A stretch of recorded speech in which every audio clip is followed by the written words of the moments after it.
자, 오늘 하나님께서 주신 말씀으로 믿고 마태복음 11장 28절 한 절 말씀 보도록 하겠습니다. 자, 마태복음 11장 28절 우리가 너무나 잘 아는 그런 말씀입니다. 자, 저 앞에 나와 있지요? 저 앞에 나와 있으니까 우리 한 목소리를 한번 읽도록 하겠습니다. 수고하고 무거운 짐진 자들아 다 내게로 오라. 내가 너희를 쉬게 하리라. 아멘. 우리 모든 인생사들은 살면 살수록 짐 때문에 힘들어하는데 주님께로 맡기면 쉬게 하시고 우리의 모든 문제를 해결해 주실 줄 믿습니다. 자, 우리 전우자 신부들과 예수님의 이름으로 사랑하고 축복합니다. 인사를 나누시기 바랍니다. 자, 저희 뒤에 있는 분들도 예수님의 이름으로 사랑하고 축복합니다. 여러분 예수님의 이름으로 자꾸 사랑하고 축복한다고 여러분 말을 많이 그렇게 하시면 오늘 시간에 여러분도 사랑받고 축복받는 믿음의 인물이 된다는 사실을 믿으시기를 바랍니다. 자, 저는 오늘 마태복음 11장 28절 말씀을 배경으로 해서 따라서 해보시기 바랍니다. 맡기지 않으면 책임지지 않는다. 다시 한번요. 맡기지 않으면 책임지지 않는다. 자, 마태복음 11장 28절 말씀을 배경으로 해서 맡기지 않으면 책임지지 않습니다. 이런 제목으로 말씀을 전하면서 하나님의 은혜가 넘치시기를 예수님의 이름으로 간절히 축원을 드리겠습니다. 예수님은 말이죠, 사람들이 자기 목욕탕을 가고 사우나를 가는데 우리가 저희가 어렸을 때는 말이죠, 그렇게 쉽게 가지는 않았어요. 1년이 말이죠, 추석이나 설날 때 한 번이나 두 번이나 그렇게 목욕탕 간 기억이 납니다. 그때는 가족적으로, 이 가정적으로 대대적인 행사였어요. 추석이 며칠 내버리면, 야, 우리 아버지가 목욕탕 가자. 그 설날에 며칠 내버리고 말이야, 야, 목욕탕 한 번 또 가야지. 가자. 그래갖고, 우리 애들을 데리고 그 목욕탕을 갔던 기억이 납니다. 여러분요, 목욕탕 간 분들은요, 다 기억이 나는 문구가 있습니다.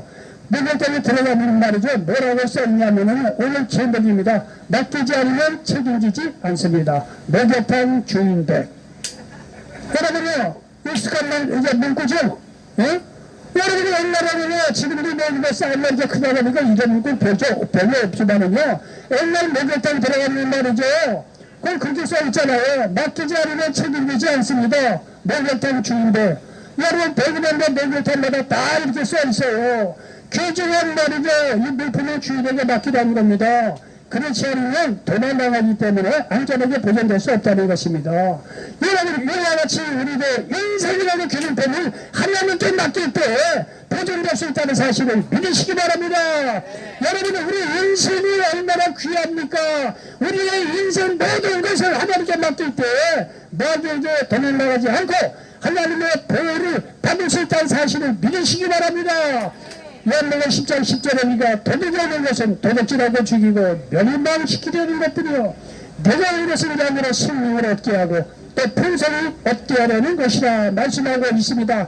여러분요, 인생이 복잡한 것 같지만은요, 오늘 요한복음 10장 10절 그대로입니다. 하나님 없이 말이죠, 이 세상 열심히 살았는데 여러분 남는 게 뭐가 있어요? 다 빼앗기고 이제는 죽음만 앞에 둘 수 있는 둘 수밖에 없는 마귀에게 다 뺏기고 말이죠. 이제는 바로 죄를 말미암아 마귀에게 전멸받아서 죽을 수밖에 없는 우리 인생입니다. 그렇게 열심히 여러분 성실하게 살았으면 인생에 남는 거가 뭐가 있어야 될 거 아니에요? 남는 게 죽을 뭐가 있어요? 다 죽으면 말이야 결론돼서 죽을 수밖에 없어요. 세상 사람들이 뭐 깨달았다, 뭐 돈을 닦았다는 사람들은요, 죽음이라는 건 누구에게 찾아오는 거니까 숙명으로 받아들이고 그렇게 가는 것이 우리 인생입니다. 얘는 겉으로 보면 굉장히 멋있어 보이고 뭐 돈을 깨달은 거죠. 인생은 공수고 말이죠. 이거 명령하면 말이죠. 뭐 어쩌고 여러분요. 성경에서는 그렇게 얘기하고 있질 않아요. 여러분, 하나님 없이 산 사람들은요, 결국은 마귀에게 말이야 종노릇해서 결국은 죽음으로 끝나는 거예요. 죽음으로 끝나는 것이 아니라 하나님 없이 사는 사람, 예수님 믿지 않고 하나님 없이 산 사람들에 대해서는요, 영원한 형벌, 저주받아 심판받아서 죽을 수밖에 없고 말이야, 영원한 형벌이 있다고 분명히 말씀하고 있습니다. 우리 요한복음 10장 10절이 도둑이 오는 것을 도둑질하고 죽이고 멸망시키는 거라. 얼마나 맞는 이야기입니까? 근데 예수님께서 오신 것은 생명을 얻게 하고 더 풍성히 얻게 하라는 것입니다. 여러분 은행에 돈을 맡겨도 이자가 있어요. 이자가 본전만 찾는 게 아니라 이자를 찾아요. 여러분과 예수를 믿는다는 것은 성경을 얻을 뿐만 아니라 또 평생이 없는 역사가 임한다는 사실을 믿으시기 바랍니다. 어떨 때 모든 책을 하나님께 맡길 때 이런 놀라운 역사가 임한다는 사실을 믿으시기 바랍니다. 여기 평생을 하나님과 동행했던 이 다윗의 시편 23편 4절의 고백을 보시죠. 네가 사망을 음침한 골짜기로 다닐지라도 해를 두려워하지 않을 것은 주께서 너와 함께 하시리라. 내가 지팡이와 막대기가 나를 안위하시리라 말씀하고 있습니다. 제 얘기라서 미안하지만 저는요 무슨 얘기를 할 때는 절대로 제 얘기 않습니다. 하지 않아요. 반드시 성경의 근거를 두고 얘기합니다. 여러분요 하나님께 맡길 때 정말 하나님께 모든 문제를 해결해 주신다. 실제적으로 성경에 예를 들어서 말씀드리겠습니다. 여러분요 야곱은 말이죠 외삼촌 라반의 집을 떠나 설던 곳 가나안 땅으로 돌아오게 됩니다. 창세기 32장에 보면 그런 얘기가 나옵니다. 그런데 야곱이 말이죠 이렇게 말이죠 고향 땅 가나안으로 이렇게 돌아오다 보니까 마음에 집히는 게 있는 거예요. 형이 에서가 두려운 거예요. 과거에 말이죠 형 에서가 말이죠 배고플 때 팥줄 한 그릇으로 장자의 명분을 산 적이 있습니다. 이래 말이야만 말이죠 형 에서가 동생 이 야곱을 죽이려고 하니까 이 부모가 말이야 이삭하고 리브가 부모님이 야야야 너 이러다가 너 죽으려고 버리니까 외삼촌 라반의 집으로 가 있으라는 거예요. 그래서 말이야 그러면 날 살려라고 야곱이 외삼촌 라반의 집에 도망갔다는 거 아니에요. 그래서 16년 동안 눈도 질거를 떠없듯이 고생을 무시를 하다가 하나님의 인도하심으로 고향에 가라는 하나님의 음성을 듣고 이제 고향 땅으로 돌아오게 됩니다. 자, 고향 땅으로 돌아오다 보니까 이게 말이죠 형 에서가 걸리는 거예요. 잘못되는 형 에서에게 맞아 자기가 죽게 되었거든요. 그러니까 여기다가 근심 걱정을 하다가 약백한 나를 통해서 가족 이고 뭐고 다 건너고 나서 생각을 하는 거예요. 형 에서가 반드시 나를 죽이려고 할 건데 이거 어찌 하면 좋겠냐 이게. 그 사람이 먼저 보냈더니 아는 게 아니란 말이죠. 형 에서가 말이야 수백 명의 사람을 거느리고 동생 야곱을 맞이하러 온다는 거예요. 그거는 옛날 그 옛날의 거를 생각해서 동생 야곱을 죽이겠다는 거예요. 그러니까 야곱이 누굽니까? 잔머리가 있고 사기꾼 기질이 있던 야곱이에요. 그러니까 야곱이 말이죠 자기 인간적인 깨를 내서 하나님의 은혜를 말미암아 축복을 많이 받았어요. 그러니까 뭐 낙타 100마리 양 수백 마리 해갖고 말이죠 딱 형 에서를 위해서 선물을 준비합니다. 여러분이 선물도 한 번으로 끝낸 게 아니에요. 이건 나눠서 3차례에 걸쳐서 그렇게 보냅니다. 그래서 맞아 먼저 2차례 선물을 보냅니다. 그리고 2차례 또 말이죠 보내고 또 3번째 말이죠 3차례에 걸쳐서 말이죠 그렇게 보냅니다. 그 형 에서의 마음을 누구로 드리려고 그럽니다. 여러분 다 지난 얘기지만 우리 여자들에게 저기 환심을 살려면요 이거 뭐 장미꽃 100송이 한꺼번에 드리는 것보다 주는 것보다 한 송이 한 스근씩 100번 주면 넘어가요. 이건 나눠서 주는 게 나아요. 어떻게 되냐면 이 동생 야곱이 말이죠 이렇게 3대에 걸쳐서 선물을 보냈다는 거 아니에요. 형 에서의 마음을 좀 들끓어뜨리려고. 근데 가만히 생각해보니까 이것도 통하지 않은 거예요. 마음이 두려운 거예요. 인간적인 방법으로 되는 게 있고 인간적인 방법으로 안 되는 게 있어요. 야곱은요 형 에서가 자기를 죽이려고 하니까 인간적인 방법으로 이렇게 말이죠 선물을 3대에 걸쳐서 이게 나눠주는데 그거 안 되는 거예요. 마음이 불안한 거예요. 두려운 거예요. 그러니까 말이죠 야곱이 곰곰이 생각하다 보니까 야 이게 인간적인 방법으로 안 되니까 그래서 창세기 32장에 보면 말이죠 야곱이 모든 문제를 죽이든지 살리든지 하나님께 맡겼다는 거 아니에요. 예? 그래서 창세기 32장에 보면 그 유명한 야곱의 기도가 나오는 것을 볼 수가 있습니다. 이게 한번 보도록 하겠습니다. 여기 창세기를 한번 보면 창세기 32장에 보면 야곱의 말이야 목숨을 걸고 하나님 앞에 기도하는 그런 내용이 나오고 있습니다. 창세기 32장 24절 이하의 말씀 여기 자막 다 나오니까 한번 보시기 바랍니다. 자 여러분요 사람이 잘 나갈 때는 말이죠 사람이 많지만 결정적으로 어렵거나 정말 위급할 순간은 다 떠납니다. 부모 형제는 힘이 안 돼. 그들이 뭐 이렇게 나빠서가 아니라 힘이 안 되기 때문에 그래요. 여기 32장 24절 뭘로 시작합니까? 야곱은 홀로 남았더니 야곱이 왜 혼자예요? 부인이 넷이에요. 아들이 12이에요. 종이 얼마나 많은데요. 예? 그리고요, 양떼고 뭐가 얼마나 많은데요. 근데 여러분이 기억해야 될 건요, 결정적으로 어려운 순간은요, 다 떠난다는 것이 아니라 혼자 있을 수밖에 없어요. 그 전체적인 순간이 사람에게 있다는 거, 위급한 순간이 바로 그렇다는 거예요. 그리고 창세기 32장 24절 뭐라고 시작합니까? 야곱이 흘러내렸다는 거예요. 야곱이 흘러내렸더니 어떤 사람이 날이 새도록 야곱과 씨름하다가 어떤 사람은 하나님께 보이는 천사예요. 마치 하나님께 죽으는 천사하고 씨름하듯이 기도했다는 거예요. 여기 그렇게 의미적으로 표현하는 거예요. 25절. 저기가 야곱을 이기지 못하는 거고 그가 야곱의 허벅지 관절을 치네. 야곱의 허벅지 관절이 그 사람과 씨름할 때 어긋났더라. 이건요, 기도할 때 육신적인 자기를 내려놓을 때 그때 역사가 일어나요. 육신의 고집이 있잖아요. 하나님께서 그거 칩니다.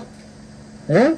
육신의 육신을 말이죠. 그저 없애려고 하나님께서요, 그 치는 경우가 있어요. 그거는 여기 의무적으로 이렇게 말씀을 하는 거예요. 26절에 그가 이르되 나를 세리하니 나를 거기하라. 야곱이 이르되 당신이 내게 축복하지 아니하다. 거기하지 아니하겠나이다. 그 사람이 그에게 이르되 내 이름은 무엇이냐. 그가 이르되 야곱입니다. 야곱은요, 발 뒤꿈치를 잡은 자 이런 뜻이에요. 형 에서가 먼저 나가려니까 쌍둥이거든요. 야곱이 한 간발의 차로 늦어요. 그러니까 이 형 에서의 발 뒤꿈치를 잡고서 나와야 되는 거 아니에요. 그래서 야곱이 그런 뜻이래요. 그가 이르되 내 이름을 다시는 야곱이라 부를 것이 아니요 이스라엘이라 부를 것이니 이는 내가 하나님과 및 사람들과 겨루어 이겼음입니다. 여기 보십시오. 이 기도의 내용이요, 기가 막히게 나오고 있어요. 내가 하나님과 겨루어 이겼다는 거예요. 이 얘기는요, 기도의 응답을 받았다는 거예요. 우리가 하나님을 어떻게 이깁니까?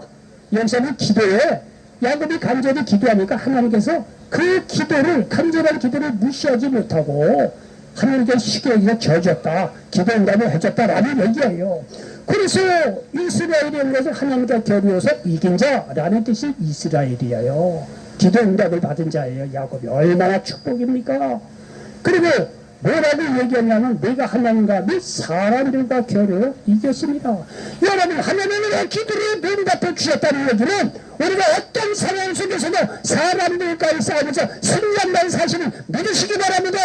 여러분, 기도가 응답을 있다, 하나님과 싸워서 이겼다는 거예요. 의미적으로 이제 말씀을 하는 거예요. 이제 기도에 응답해서 하나님과 싸워서 이기고 기도 응답이 됐다는 얘기는 여러분, 현실적으로 사람들과 겨루어 이긴 걸로 나타난다는 거예요. 여러분요, 우리가 어떤 어려움이 있더라도 예수님께 나와서 하나님께 간절히 기도하면 어떤 사람이 나를 죽이고자 하더라도 그 어려운 순간을 하나님께서 지켜주시고 생명을 보존해 주시고 그 문제를 해결해 주신다는 사실을 믿으시기 바랍니다. 어떤 인간의 기도에서도 우리는 승리케 한다는 사실을 믿으시기 바랍니다. 하나님과 및 사람들과 겨루어 이겼다는 거 아니에요. 하나님과 겨루어서 이겼다, 기도 응답 받았다는 거예요. 그 결과로 사람하고도 싸워서 이긴다는 얘기예요. 이 기도의 응답의 원리를 여기서 가르쳐주고 있는 거예요. 얼마 육신적인 자아를 내려놓고, 예? 야곱의 허벅지가 관절이 삐끗됐다는 거 아니에요. 육신적인 자아를 내려놓고 하나님께 간절히 기도하면 기도의 응답이 되고 결과적으로 사람과 싸우면서도 승리한다는 거예요. 이 기도가 이렇게 매력적인데 사람이 그거를 몰라. 그래서 결국은요, 하나님께 이렇게 기도를 응답해 주셔. 이름도 말이죠, 맨날 말이죠, 난 발 뒤꿈치가 잡고 사기꾼 역할을 했던 야곱의 원치한 인생을 다 뒤집었고 이젠 기도하면 하나님께서 응답해 주시는 이스라엘이라고 이름이 바뀌어져요. 그리고 여기 사람들과 싸워 이것도 결국은 형 에서하고 해피엔딩으로 끝나요. 여러분요, 자기 아무리 말이야 그 공부하는 충고해서 형 에서의 마음을 움직여보려고 했지만 되는 게 아닙니다. 아니라면 하나님께 맡겨야 돼요. 하나님께 맡길 때 하나님께서 그 문제를 해결해 주신다는 사실을 믿으시기 바랍니다. 하나님께 맡기지 않는데 하나님이 왜 책임을 지니까 하나님께 맡길 때 하나님께서 책임을 져주시고 그 문제를 해결해 주신다는 사실을 믿으시기를 바랍니다. 여러분, 남유다의 히스기야 왕이 병들어 죽게 됩니다. 그리고 자기 개인이 병들어서 죽게 될 뿐만 아니라 그때 당시엔 아수르라고 하는 나라가 침범을 해와서 나라가 어떻게 됐는지 모르는 상황이에요. 이제 왕으로서는 이걸 절체절명의 순간이야. 자기도 이제는 병이 들어서 죽게 되었고, 이제 자기 나라도 아수르가 자꾸 침범을 해서 나라도 풍정도가 언제 망할는지 모르는 그런 상황이 됐습니다. 이런 절망적인 상태에서 히스기야 왕은 말이죠, 기도를 통해서 자기의 모든 문제, 자기 나라의 문제도 하나님께 맡겼다고 말씀하고 있습니다. 여기 이사야를 한번 보겠습니다. 이사야는요, 이에 대해서 이렇게 성령에 충만해서 이사야 선지자가 이렇게 기록해 놓고 있는 것을 볼 수가 있습니다. 이사야서 38장을 한번 보겠습니다. 저기 자막에 나오니까 한번 보겠습니다. 38장 1절 이하의 말씀입니다. 자, 여기 한번 보겠습니다.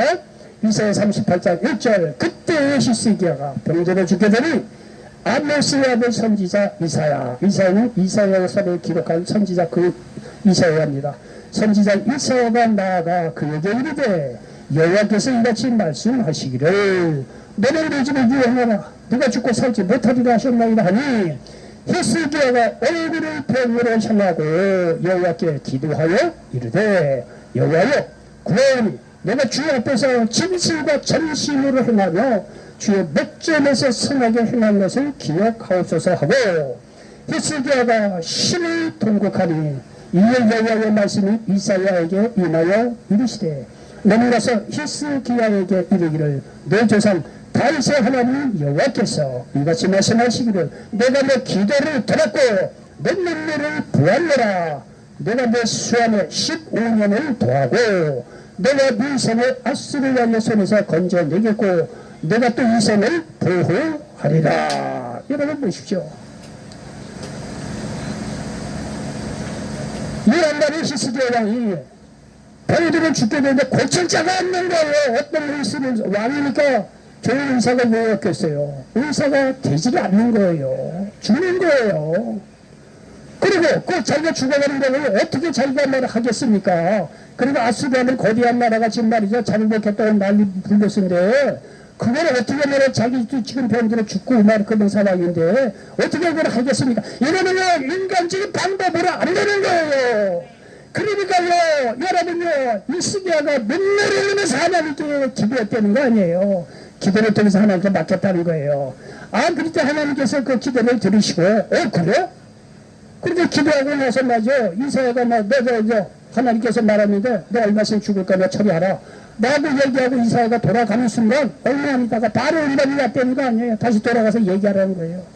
너 병에서 고침받아서 15년 너 생명 연장이 될 뿐만 아니라 아수르 침범으로 너희 나라를 보여주겠다는 거예요.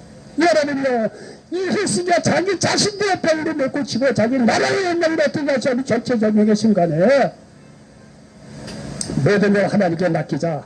하나님께서 말이죠, 그 맡긴 거를 하나님께서 들으시고 책임감을 가지고 하나님께서 히스기야 왕도 고쳐주고 그리고 그 나라도 아수르 왕에서 구원해 주셨다는 사실을 믿으시기를 바랍니다. 기도를 통해서 하나님께 맡기자 말이죠. 하나님께서 책임을 지고 문제를 해결해 주셨다는 사실을 믿으시기 바랍니다. 여러분요, 여기 맡기지 않으면 책임져야 하십니다. 여기 개혁 여러분 듣기 좋으라고 하는 게 아닙니다. 성경의 역사가 그렇게 말하고 있어요. 제가 예를 엉뚱한 가서 드린 게 아니라 성경에 나온 예입니다. 이거는 빼도 박지 못하는 살아있는 증거란 사실을 믿으시기 바랍니다. 원래 하나님께 자기에게 책임을 뭐를 맡기면은 책임감 있게 하나님께서 그렇게 해주신다고 말씀해 놓고 성경에서도 직세적으로 증거를 하고 있잖아요. 하나님께서 살아계시다는 사실을 믿으시기 바랍니다. 여기 시편 59편 22절에 내 집을 여호와께 맡기라. 그가 너를 붙드시고 의의 유동함은 영원히 허락하지 아니하리로다. 예레미야 33장 2절로 3절. 이를 행하시는 야훼, 그것을 만들며 성취하시는 야훼, 그의 이름은 야훼라 하느니가 이와 같이 이르시도다. 너는 내게 부르짖으라. 내가 내게 응답하겠고 내가 알지 못하는 크고 은밀한 일을 내게 보이리라. 여러분, 우리가 기도하면요 나름대로 응답을 이렇게 해주실 거라고 이런 걸 갖고 기도하는 사람이 많습니다.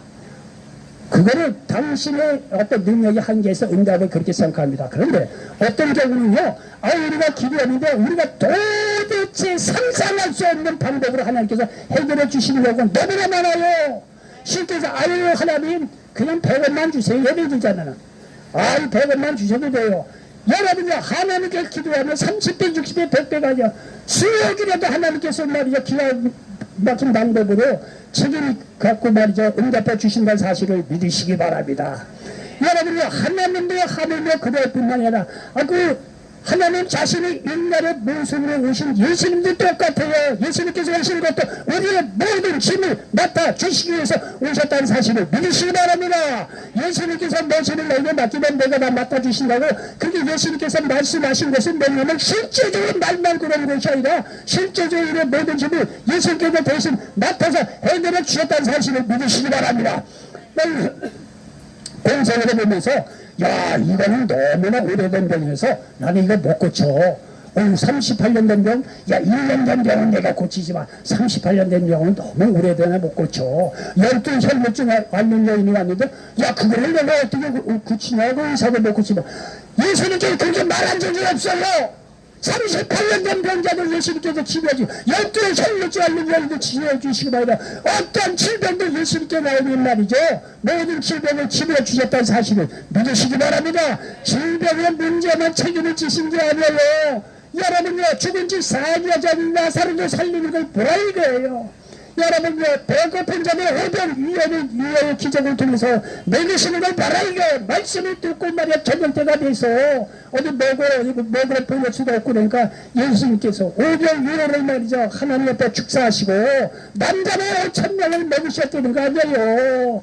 예수님의 자격에 나온 사람들의 모든 문제를 책임 있고 말이요 맡겨주시고 해결해 주신다는 사실을 믿으시기 바랍니다. 영적으로 따라가는 사람들에게 성령의 길을 열어주셨다는 사실을 믿으시기 바랍니다. 여러분이나 사람에게 아까도 말씀드리자면 날로 어느 때 글쎄 내가 너무 좀 믿음 안에서 좀 건방진 얘기인지 모르지만 도대체 말이죠, 철학자고 사사이고 종교가도 와서 얘기가 한 번 죽는 거는 사람에게 다 정한 숙명인데 그걸 그대로 받아들이고 그렇게 죽는 것이 인간의 여러분 남들이 보는 말은 굉장히 그럴듯하고 그러지만 여러분 믿음 안에서 기독교적인 입장에서 그런 나쁜 놈이 없어요. 그런 나쁜 놈이 없어요. 사람이 하나님을 떠나 죄 때문에 죽는 겁니다.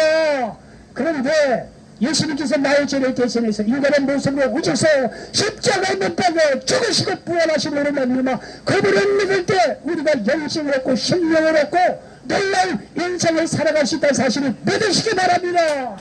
여러분요, 성경 외에는 왜 죽어야만 되는지 정확하게 얘기하는 종교 철학가가 없습니다.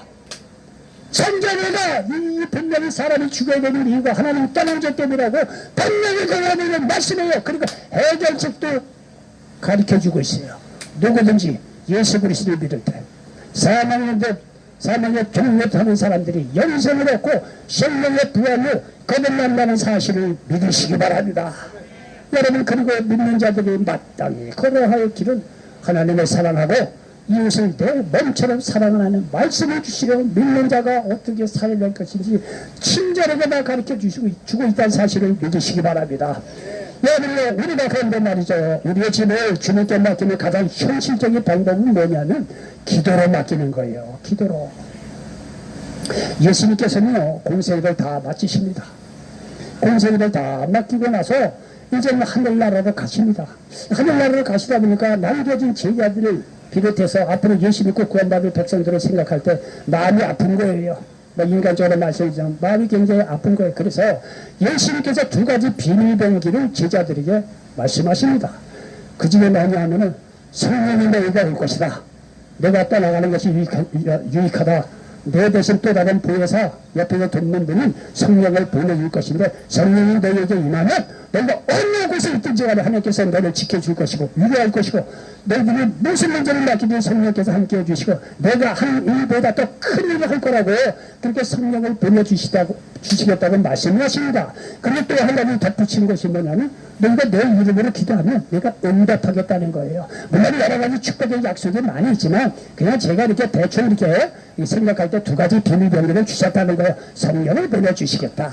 그리고 기도하면 응답해 주시겠다고 이 말씀을 하신 거예요. 또 요한복음 16장 24절에 보니까 지금까지는 너희가 내 이름으로 아무것도 구하지 아니하였으나 예수님께서 육신적으로 함께 하는데 구할 게 뭐 기도할 필요가 뭐 있어요. 예수님 바로 만나서 부탁을 드리면 되는데요. 그런데 그 다음에 이어서 하시는 말씀이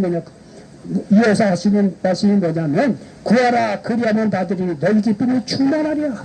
지금까지는 너희가 내 이름으로 아무것도 구하지 아니하였으나 이제는 구하라는 거야. 그리하면 받으리니 너희 기쁨이 충만하리라. 내가 이제 하늘나라로 가게 되면 너희가 내 이름으로 기도하면 내가 그 기도 제목 내가 책임 있게 맡고 그 문제를 해결해 주시겠다고 말씀하고 있다는 사실을 믿으시기 바랍니다.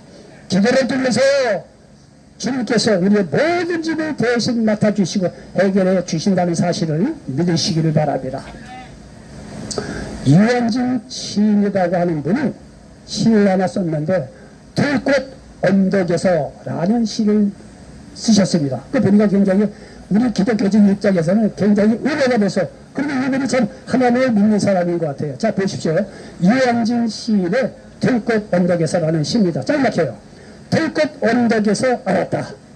값비싼 화초는 사람이 키우고 값없는 들꽃은 하나님이 키우시는 것을. 간단하잖아요. 들꽃 언덕에서 알았다는 거예요. 값비싼 화초는 사람이 키우고 값없는 들꽃은 하나님이 키우시는 것을. 여러분 이 시처럼 세상 변들 위에서 서성거리는 들꽃 같은 사람들을 하나님이 키우시고 보살핀다는 사실을 믿으시기 바랍니다. 적어도 예수 믿는 사람은 걱정할 필요가 없어요. 마태복음 1장에도 먹고 사는 문제 때문에 제자들이 뒤에서 나를 수근수근대니까 예수님께 제자들이 말하니까 야 너 먹고 사는 문제 때문에 얘기해. 그러니까 너 공주에 나는 새가 말이지 너도 하는 거 봤냐 이거야. 드레핀 배 갚아 길산 천 뭐 만드는 거 봤냐 이거야. 근데 공주에 나는 새도 먹이고 드레핀 백합화도 기가 막힌 색으로 옷을 입히시는데 하물며 너희가 우리에게 너희 먼저 그의 나라로 그의 의를 구하라는 거예요. 여러분 먹이고 입히고 모든 것도요 하나님께서 해결해 주신다는 사실을 믿으시기 바랍니다. 그러므로 기도로 모든 문제를 주님께 맡기시기 바랍니다. 이럴 때 주님께서 책임을 주시고 그 문제를 해결해 주십니다. 이럴 때 우리의 마음에 근심이 사라지고 평안이 임하는 것입니다. 여러분요 수영을 해본 사람은 알아요. 수영을 못하는 사람은요 물속에 빠지잖아요. 난리 불러서 허무적허무적대고 그저 죽어요. 근데 수영하는 사람은요 깊은 곳에 가면 갈수록 좋아요. 절대 허적되지 않아요. 물 위에 가만히 떠 있어요. 자기의 몸을 다 물속에 맡겨버려요. 맡겨. 그리고 호흡 조절만 해요. 호흡만 크게 한번 들이마시고 조금씩 내쉬어요. 그러면은요 몸이요 자동적으로 물에 맡기잖아요. 몸이 뜹니다. 떠요 물이. 몸이 떠요. 그 원리가 그렇습니다. 그 손으로 살살 쥐면요 얼마든지 수영할 수 있어요. 이 사람이 그걸 몰라서 지가 하려고 말해 난리 부르시라고 물 먹고 사람이 죽는 거예요. 근데 수영할 줄 아는 사람은요 깊은 곳에 가서도 좋아요. 가만히 물에 맡기는 거예요. 그걸 딱 떠오릅니다. 그래서 손가락을 약간만 해도 움직여요. 여러분요 맡기는 거예요. 맡기는 거. 이와 같이 믿음도 똑같아요. 모든 문제 지가 하겠다고 난리 부르시면 더 죽어요. 열심히 하나님께 맡길 때 하나님께서 가장 좋은 방법으로 책임을 가지고 해결해 주신다는 사실을 믿으시기 바랍니다. 오늘 본문이 그렇게 말씀하는 거예요. 본문 마태복음 11장 28절 수고하고 무거운 짐진 자들아 다 내게로 오라. 내가 너희를 쉬게 하리라 말씀하고 있습니다. 무거운 짐을 주님께 맡기지 않으면 쉼이 없다는 것입니다. 그러나 주님께 맡기면 주님께서 우리의 모든 짐을 대신 맡아주시기에 진정한 쉼을 얻을 수가 있습니다. 결론입니다. 주님께 우리의 모든 짐을 맡기지 않으면 주님께서 책임지지 않습니다. 그러나 맡길 때 책임져 주시고 해결해 주시고 그 결과 놀라운 쉼을 더하여 주시는 사실을 믿으시기 바랍니다. 예수님 믿어 구원받은 모든 자에게 이런 놀라운 은혜가 임하시기를 예수님의 이름으로 간절히 축원을 드리겠습니다. 기도합니다.